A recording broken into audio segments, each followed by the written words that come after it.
আমার ফ্যামিলি আসছে, আমরা এখান থেকে যাবো না, আমরা হাজির বিচার চাই, এক কথাই শেষ। এইখান থেকে আমরা লড়বো না। আশুলিয়া থেকে আমি সকাল 10টা বাজে আসছি, প্রত্যেক দিন তো সকালে আসি, 10টা বাজে আসি, রাত্রে 11টা বাজে যাই। আজকেও 10টা বাজে আসছি।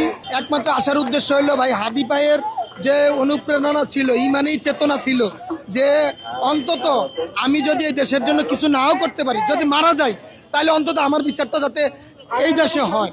কিন্তু ভাই আজকে হাদি ভাই ঠিকই মারা গেছে, আল্লাহ তাআলা তাকে জান্নাত নসিব করে, কিন্তু হাদি ভাইয়ের বিচারটা এই সরকার করতে পারলো না এবং খুনিদেরকে ধরতে পারলো না। এটার জন্যই আমার এই বাচ্চা ফ্যামিলি সবাইকে নিয়ে আসার উদ্দেশ্য হলো আমার হাদি ভাই কিচ্ছু হয় না, রক্তেরও কিছু হয় না।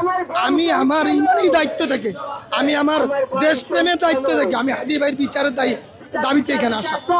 এই উপদেষ্টা যারা পদত্যাগ করো, এরা স্বরাষ্ট্র উপদেষ্টা লেফটেন্যান্ট কর্নেল, উনি কিভাবে লেফটেন্যান্ট কর্নেল হয়েছে আমার কাছে, আমি ওনার কাছে একজন সাধারণ মানুষ হিসাবে প্রশ্ন যে আপনি কিভাবে লেফটেন্যান্ট কর্নেল হয়েছে। এবং উনি স্বরাষ্ট্রমন্ত্রী, উনি হা করে হাসে, খালি হাসে। উনি হাদি ভাইয়ের বিচার হবে, 7 তারিখে চার্জশিট ঘোষণা দিবে। আর এইটা তো আমরা জানি খুনিকে, তাহলে খুনিকে ধরেন না কেন? তাহলে আপনার ডিজিএফআই, র্যাব, আনসার, সেনাবাহিনী এরা কি করতেছে?